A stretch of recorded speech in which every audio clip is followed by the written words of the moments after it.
नमस्कार, आप देख रहे हैं पब्लिक न्यूज छत्तीसगढ़ और मैं हूं आपके साथ ज्योति कनौजिया। आइए नजर डालते हैं खबर की ओर। जांजगीर चांपा जिले की शिवरी नारायण तहसील अंतर्गत ग्राम पंचायत सिंघुल में कोटवार नियुक्ति में बड़े फर्जीवाड़ा का मामला सामने आया है, जहां ग्रामीणों ने जांजगीर कलेक्ट्रेट कार्यालय में पंच सरपंच के खिलाफ शिकायत कर गंभीर आरोप लगाते हुए बताया कि पंच सरपंच द्वारा नवनियुक्त कोटवार से मोटी रकम लेन देन कर अपात्र व्यक्ति तेरस कश्यप पिता सदाराम कश्यप को ग्रामीणों के बिना सहमति के कोटवार नियुक्त किया गया है, जिससे कि ग्राम पंचायत सिंघुल के सभी ग्रामीण काफी आक्रोशित हैं। साथ ही साथ बताया कि जिस व्यक्ति को कोटवार बनाया गया है उसी व्यक्ति द्वारा गांव में ही 8 से 10 एकड़ शासकीय भूमि पर कब्जा किया गया है।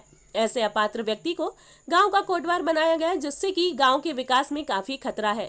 तो वहीं दूसरी तरफ पूर्व कोटवार के इस्तीफा देने के बाद गांव की सर्वसहमति से नए कोटवार की नियुक्ति किया जाना था, परंतु पंच सरपंच द्वारा मनमाने तरीके से गांव के ही तेरस कश्यप पिता सदाराम को कोटवार बना दिया गया है।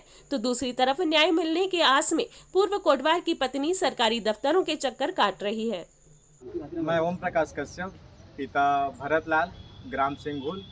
मैं कोटवार नियुक्ति के संबंध में शिकायत लेके कलेक्टर सर के पास आया हूं, जो कि समस्त ग्रामवासी भी मेरे साथ आए हैं और सरपंच शांतिबाई, पति घासीराम और पंच और सचिव मिल के पैसा लेके जो है तेरस राम कश्यप पिता सदाराम से पैसा लेके कोटवार नियुक्त उनको कर दिए हैं, जो कि गांव के खिलाफ हुआ है।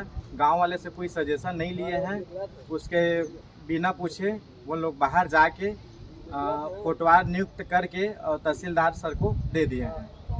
हाँ, तो कलेक्टर सर को ये बताए हैं, तो कलेक्टर सर हम लोग को बोले हैं कि ये चीज़ गलत हुआ है और बहुत ही जल्दी इनका कार्रवाई करेंगे करके। सम्मेलन कैसे सर सिंघुल से आए हम लोग, और हम लोग कोटवार जो नियुक्ति किए हैं उसके बारे में हम लोग खिलाफ हैं कि कोटवार नियुक्ति जो किए हैं वो लोग बहुत फर्जी तरीके से किए गए हैं। पैसा लेने किए हैं, पंच सरपंच लोग सब मिलजुल कर किए हैं। हम लोग जब सरपंच के पास गए थे, सरपंच बोले थे कि हम लोग गांव में बैठा कर उनको नियुक्ति करेंगे। उसके बाद वो लोग अपने फर्जी तरीके से किए हैं, इसलिए हम लोग उसके खिलाफ आपत्ति करने कलेक्टर ऑफिस आए हम लोग सर लोग को आवेदन देने के लिए। और इसमें जो अभी इन लोग निर्णय नहीं करेंगे तो हम लोग चुनाव के बारे में गाँव में पूरे इकट्ठे होकर गाँव में चुनाव होने नहीं देंगे और वोट कुछ डालने वहाँ नहीं देंगे हम लोग, जब तक सुने नहीं होगा तब तक। सर हम लोग खिलाफ हैं और सरपंच पंच सब मिले चुके हैं लोग, पूरे मिले हुए हैं लोग, और सब चीज़ के इन लोगों के खिलाफ में हम लोग पूरे गाँव लोग हम लोग साथ दे रहे हैं। और सरपंच बोले थे कि 3 करोड़ का भी बात किए थे, हम लोग बैठक किए थे तो कि गाँव में इतने पंच जो क्या कोटवार जो बनेंगे उसके इतने जमीन मिलेगा 15 एकड़ बोल के, इसके बारे में भी बोले थे। और 3 करोड़ का भी झांसा दे दिया था, इसलिए सब पूरे गाँव वाले मांग के लिए किए थे कि उसमें बोली लगाई जाए। ये सब चीज़ भी किए थे, पूरे गांव में बैठक लगाकर सब चीज़ हो गए थे। उसके बाद भी बोले थे कि मैं पैसा नहीं लूंगा, और पंच लोग पैसा लेकर पूरे बाहर घूम रहे हैं। क्या कुछ बोला? सरपंच बोले थे कि हम लोग इस बारे में बोले थे कि गांव बैठक करके कुछ चीज़ का निर्णय करो बोल के, तो बोले कि मैं आपका जो मर्जी आप लोग करो, जो मर्जी है मैं करूँगा बोल के। और हम लोग को धमकी भी दे रहे थे कि आप अपनी मर्जी से करो, मैं अपनी मर्जी करूँगा बोल के।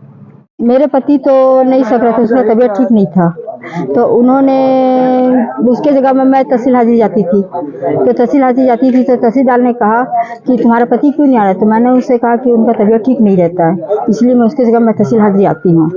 और मैं तहसील हाजिरी जाती थी, बैठक भी जाती थी। और उनके बाद तहसीलदार ने कहा कि कोटवार से बात करो, तो कोटवार को मैं लेकर गई थी उनको। तो कोटवार को पूछा कि तुम क्यों नहीं करते, तो बोला कि मैं नहीं सकती, मेरा तबीयत ठीक नहीं रहता है, तो उनके जगह मेरे पत्नी को दिया जाए।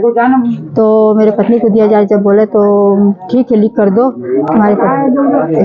फिर मेरे पति ने मुझे लिख कर मतलब तहसीलदार को दिया कि मेरे जगह में मेरे पत्नी को नियुक्ति किया जाए। अभी क्या समस्या आ रही है? और अभी देखिए उनके बाद अब तो सब गांव वाले लोग भी भरे फॉर्म। अब उनको देखिए कि पंचायत लोग उनको चुनाव के करे, और हम लोग को पूछा तक भी नहीं एक बार। और दूसरी बात कि सरपंच भी लिख कर दिया गया है, हाँ, कि श्याम दास नहीं सक रहे, उनके तबीयत ठीक नहीं रहता है बोलते, हाँ। और उसके बाद सरपंच वैसे लिख कर दिया है कि श्याम दास नहीं सक रहे, उनके जगह में उसकी पत्नी को नियुक्ति किया जाए। हम ग्राम पंचायत से हमें कोई आपत्ति नहीं है बोलते।